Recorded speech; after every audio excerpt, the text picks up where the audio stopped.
नमस्कार विद्यार्थी मित्रांनो, माझ्या या यूट्यूब चॅनलमध्ये आपणा सर्वांचं स्वागत करीत आहे। मी प्राचार्य डॉक्टर किशोर जगताप।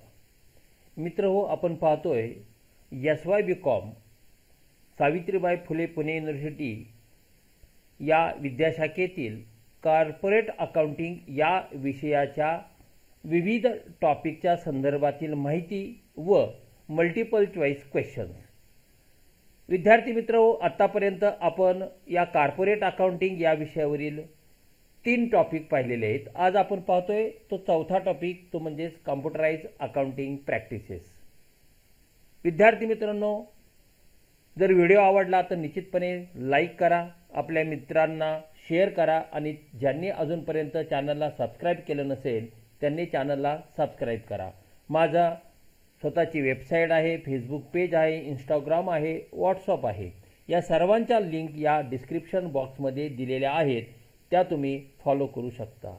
तर चला पाहूया आपण computerised accounting practices. Computerised accounting practices हा चौथा टॉपिक आपण पाहतोय। तर यामध्ये आपण काय काय पाहणार आहोत? पहिला भाग पाहणार आहोत तो म्हणजे इन्व्हेंटरी अकाउंटिंग, दुसरा पेरोल अकाउंटिंग, तिसरा मॅनेजमेंट इन्फॉर्मेशन सिस्टीम म्हणजेच MIS। आता या 3 भागांवर आपल्याला थोडक्यात माहिती आपण या ठिकाणी घेणार आहोत आणि त्याचप्रमाणे या 3 भागावर मल्टिपल चॉईस क्वेश्चन कसे येणार आहेत त्याचा आपण विचार करणार आहोत। इन्व्हेंटरी अकाउंट काय आहे? Inventory account the raw material, work in process, goods and completely finished goods that are considered to be the portion of a business assets, those are already or will be ready for sale। म्हणजे inventory हा पूर्णतः stock किंवा मटेरियलशी संबंधित आहे। म्हणजे इथे आपण पाहणार आहोत स्टॉक अकाउंटिंग किंवा मटेरियल अकाउंटिंग, की ज्याला आपण इन्व्हेंटरी अकाउंटिंग असं म्हणतो। इन्व्हेंटरी म्हणजे स्टॉक ऑफ मटेरियल, की नेहमी बॅलन्स शीटमध्ये तुम्ही क्लोजिंग स्टॉक म्हणता। तर तो क्लोजिंग स्टॉक 3 प्रकारे असतो: raw material, work in process आणि फिनिश गुड्स। अशा 3 पद्धतीने स्टॉक असतो। त्याचे अकाउंटिंग कॉम्प्युटराइज पद्धतीने कसे मेंटेन केले जातात ते या इन्व्हेंटरी अकाउंटमध्ये दिलेले आहेत। Inventory represents one of the most important assets that most businesses possess, because the turnover of inventory represent one of the primary sources of revenue generation and subsequent earning for the company's shareholders or owners। आता या इन्व्हेंटरीचे जे importance आहे ते काय आहे? Inventories typically represent the largest current assets of manufacturing and retail firm. Inventory should be considered a high risk asset। Theory जी आता सांगतोय ती लक्षपूर्वक देऊन ऐका। For many companies, inventories are a significant portion of total assets as well। Inventory accounting methods and management practices can become profit enhancing tools। हे कसे आहे? प्रॉफिट एनहान्सिंग टूल्स आहे। Inventory effects on profits are more noticeable when business activity fluctuates. म्हणजे business activity जशा fluctuate होतील, बदलतील, तशा पद्धतीने त्याचा इफेक्ट हा प्रॉफिटवर होत असतो। आता ह्या इन्व्हेंटरी अकाउंटच्या ज्या कॅटेगरीज आहे त्यामध्ये मर्चंटाइल्स इन्व्हेंटरी एक आहे, ते म्हणजे goods on hand purchased by retailer or a trading company such as an importer or exporter for resales is known as merchandise inventory. Second आहे तो म्हणजे production inventory, raw material inventory आणि वर्क इन प्रोसेस इन्व्हेंटरी असे 2 भाग या production इन्व्हेंटरीचे आहेत। आता raw material inventory म्हणजे काय? तर tangible goods, not intangible, tangible goods purchased or obtained in other ways and on hand for direct use in the manufacture or further processing of goods for resale. आता work in process inventory काय आहे? Goods और natural resources requiring further processing before completion and sales म्हणजेच work in process inventory.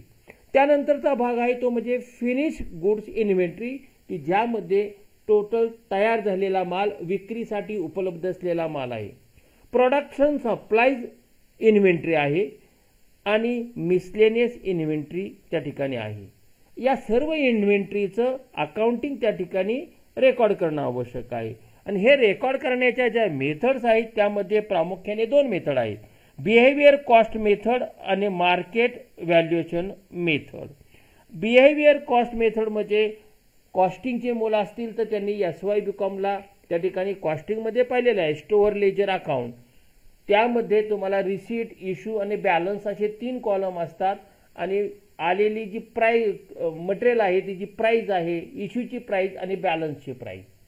मग यामध्ये कोणकोणत्या मेथडने ते store ledger account method maintain करतात? तर लास्ट इन फर्स्ट आउट, त्याला आपण लिफो म्हणतो. FIFO, first in first out म्हणजे जो माल अगोदर आलेला आहे तो अगोदर पाठवा, इश्यू करा प्रोडक्शन डिपार्टमेंटला फिफो.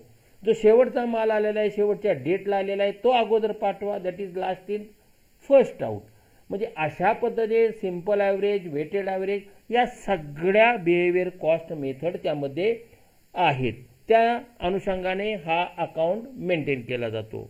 मार्केट व्हॅल्युएशन मेथडमध्ये zero price method, average price method, last sales method किंवा लास्ट सेल्स प्राइस मेथड आणि स्टँडर्ड प्राइस मेथड अशा प्रकारचे व्हेरियस मेथड्स या इन्व्हेंटरी अकाउंट मेंटेन करण्याच्या आहेत. पुढे पाहू आपण पेरोल अकाउंटिंग. पेरोल अकाउंटिंग म्हणजे काय पहा. A payroll is the list of the employees and the payments due to each employee for a specific pay period.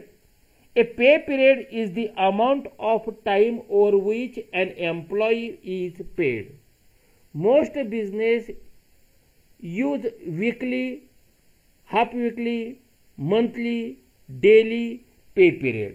म्हणजे एखाद्या कर्मचाऱ्याला जर त्या ठिकाणी पगार दिला जात असतो तो दिवसाला, आठवड्याला, 15 दिवसाने, महिन्याने असं दिला जातो. त्याचे जे एकंदरीत टोटल अर्निंगचे डिटेल्स आहेत या पेरोल अकाउंटिंगमध्ये मेंटेन केले जातात. तर त्याचे फक्त अर्निंग किंवा उत्पन्न त्याची किंवा वेतनच नाही तर त्या वेतनातून वजावटी ज्या होतात त्याला आपण डिडक्शन म्हणतो. मग ते इन्कम टॅक्स असेल, प्रोफेशन टॅक्स असेल, प्रॉव्हिडंट फंड असेल किंवा इतर जे काही इन्शुरन्स प्रीमियम सारखे जे भाग आहेत ते जर त्या ठिकाणी वजावट होत असेल तर त्यासुद्धा या ठिकाणी नोंद केल्या जातात. म्हणजेच टोटल रिसीट्स आणि टोटल डिडक्शन्स अशा पद्धतीने हे पेरोल अकाउंटिंग सर्व कर्मचाऱ्यांचं कंपनी मेंटेन करत असते. तिसरा भाग आहे तो म्हणजेच MIS मॅनेजमेंट इन्फॉर्मेशन सिस्टीम. आता मॅनेजमेंट इन्फॉर्मेशन सिस्टीम म्हणजे काय आहे ते आपण थोडक्यात पाहूया. The management information system is a concept of the last decade or two. It has been understood and described in a number of ways. It is also properly known as the information system, the information and decision system, the computer-based information system. The MIS is defined as a system which provides information support for decision making in the organization. Part is the importance. The MIS is defined as an integrated system of man and machine for providing the information to support the operations, the management and the decision making functions in the organization. The MIS is defined as a system based on the database of the organization involved for the purpose of providing information to the people in the organization. The MIS is defined as a computer-based information system. The main objectives of MIS to build competency of the organization, to enable the organization to gain strategic advantage, to reduce cost of operation and improve employees' productivity, to enhance decision effectiveness, to improve team collaboration, to increase organization reach, to integrate the organization through seamless information flows and enable effective management of its operation. तर हे सगळे जे objective आहेत ते MIS आपल्याला सांगता येतील. आता फंक्शन्स काय आहेत हो MIS? Data gathering and storage, second data processing, third information reporting, fourth information support to user, fifth communication of information, six database design and maintenance, 7 network design and maintenance, आणि finally protection of information resources. एकंदरीत हा सगळा भाग पाहिल्यानंतर आपल्याला लक्षात येईल या इन्व्हेंटरी अकाउंटिंग, पेरोल अकाउंटिंग आणि मॅनेजमेंट इन्फॉर्मेशन सिस्टीम या 3 घटकांचा मिळून हा कॉम्प्युटराइज अकाउंटिंग प्रॅक्टिसेस टॉपिक तयार झालेला आहे. आता हा थेरॉटिकल भाग पाहिल्यानंतर आपण आता प्रत्यक्षपणे मल्टिपल चॉईस कसे असणार आहेत ते पाहूयात. तर चला पाहूया multiple choice question number 1. Inventory should be considered as, theory सांगताना तुम्हाला मी वारंवार सांगितलं होतं की तुम्ही लक्षपूर्वक ऐका. ही कशी आहे ते हाय रिस्क असेट आहे ए. Question number 2. Inventory accounting methods and management practices can become profit enhancing tools. मगाशी मी वाचून दाखवताना हे म्हटलं होतं प्रॉफिट इन्हान्सिंग टूल्स आहे ए. Question number 3. Inventory effects on profit are more noticeable when business activity fluctuates. कमी जास्त होत असेल असा उल्लेख केला होता पहा मी. कमी जास्त होत असेल बिझनेस ऍक्टिव्हिटी तर त्याचा इफेक्ट त्या ठिकाणी निश्चितपणे प्रॉफिटवर होतो B. Question number 4. Items that may be capital assets to one company may be inventory to another company. माझं फिनिश प्रॉडक्ट जे आहे ते कदाचित दुसऱ्याचं रॉ मटेरियल असू शकतं म्हणून ती त्याची दुसऱ्याची काय आहे इन्व्हेंटरी आहे B capital asset. Question number 5. The major classification of inventory depends on the operations, functions आणि मोड्स ऑफ दी बिझनेस. हे तिन्ही त्या ठिकाणी लागू आहेत. आन्सर आहे D all of these. Question number 6. Goods on hand purchase by retailer or a trading company such as an importer or exporter for resales is known as merchandise inventory. मी पहा तुम्हाला मर्चंटाइज इन्व्हेंटरी म्हणजे काय सांगितलंय, production inventory काय सांगितलेलं आहे. त्यामध्ये पुन्हा तुम्हाला 2 भाग सांगितलेले आहेत. फिनिश गुड्स इन्व्हेंटरी काय आहे, प्रोडक्शन सप्लाय इन्व्हेंटरी, ह्या सगळ्यांचं तुम्हाला थेरॉटिकल भाग सांगताना माहिती दिलेली आहे. A merchandise inventory. Question number 7.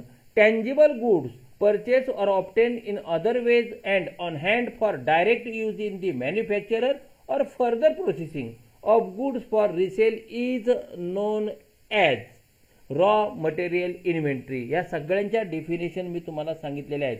त्या लक्षपूर्वक ऐकल्या असतील तर निश्चितपणे तुम्हाला उत्तर सापडू शकतील.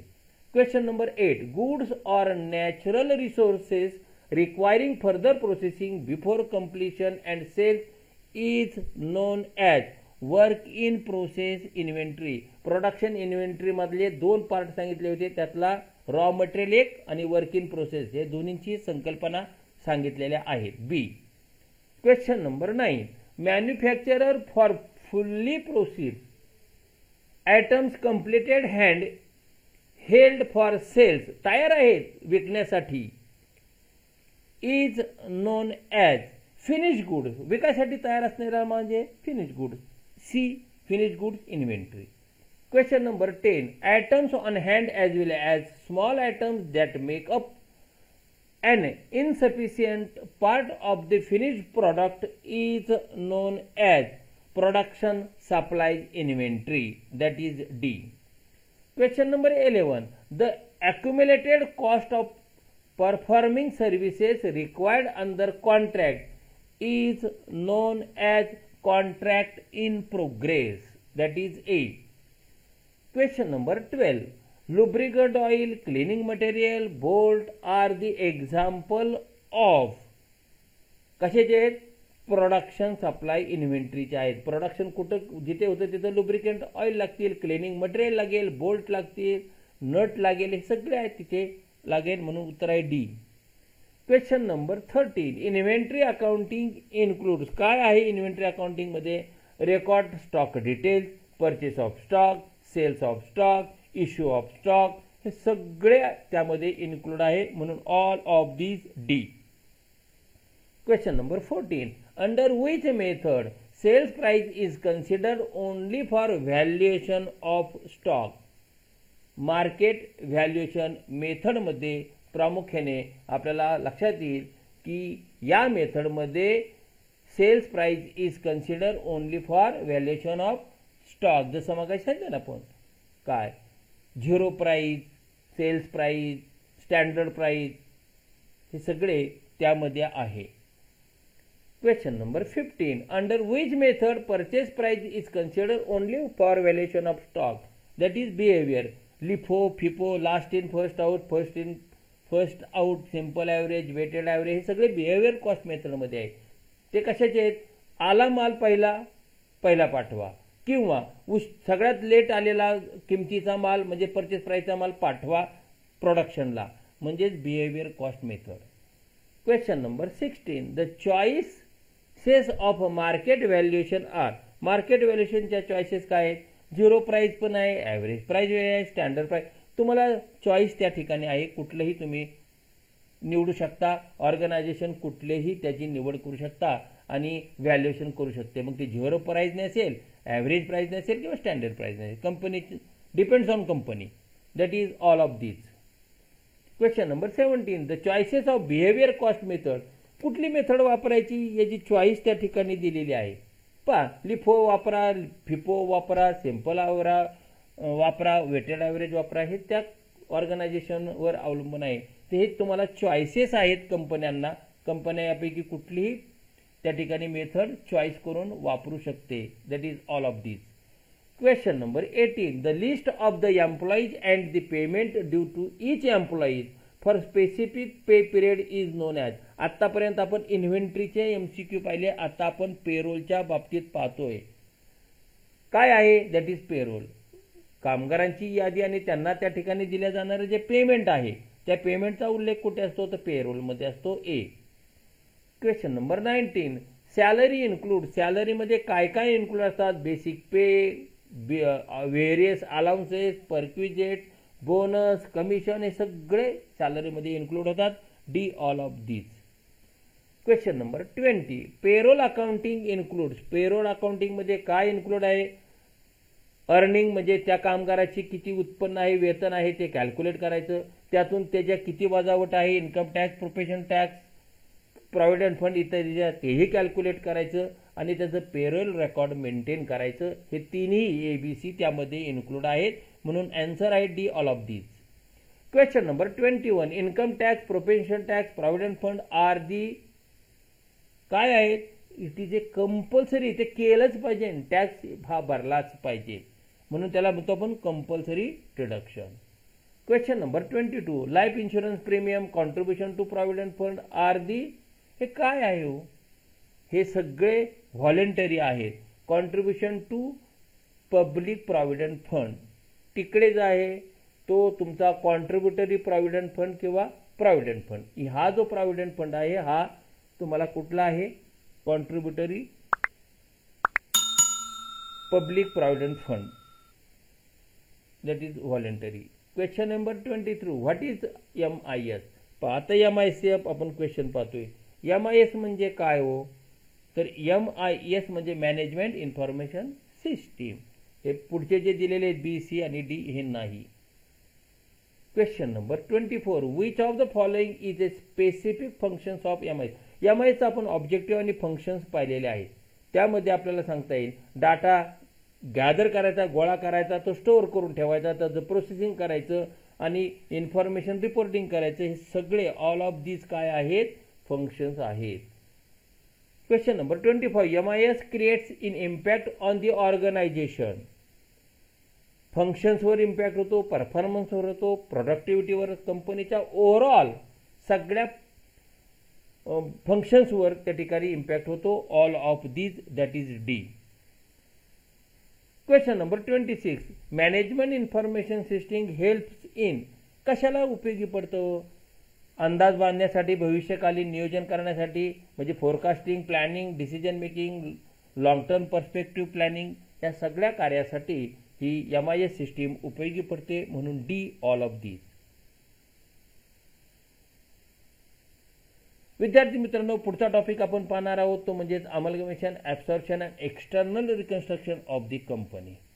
जर तुम्हाला व्हिडिओ आवडला असेल तर निश्चितपणे तो लाईक करा, आपल्या सर्व विद्यार्थी मित्रांना शेअर करा आणि ज्यांनी अजूनपर्यंत चॅनलला सबस्क्राईब केलं नसेल तर त्यांनी त्वरित चॅनलला सबस्क्राईब करावं, की जेणेकरून येणारे व्हिडिओ तुम्हाला त्या ठिकाणी माहिती होऊ शकेल, उपलब्ध होऊ शकतील आणि भूतकाळातील जे व्हिडिओ आहेत ते व्हिडिओसुद्धा तुम्हाला त्या ठिकाणी काय होऊ शकतील, माहिती होऊ शकेल. म्हणून चॅनलला सबस्क्राईब करायला विसरू नका. माझे व्हॉट्सअप आहे, इंस्टाग्राम आहे, फेसबुक पेज आहे, वेबसाईट आहे आणि त्याचप्रमाणे इथे दिलेला ईमेल ID आहे. या सर्वांच्या लिंक या डिस्क्रिप्शन बॉक्स दिलेला आहे, तुम्ही त्या ठिकाणी जाऊन ते फॉलो करू शकता. पुन्हा एकदा आठवण करून देतो, पुढचा टॉपिक आपण अमलगमेशन, ॲब्सॉर्प्शन आणि external reconstruction of A company या टॉपिकवर पाहणार आहोत. धन्यवाद.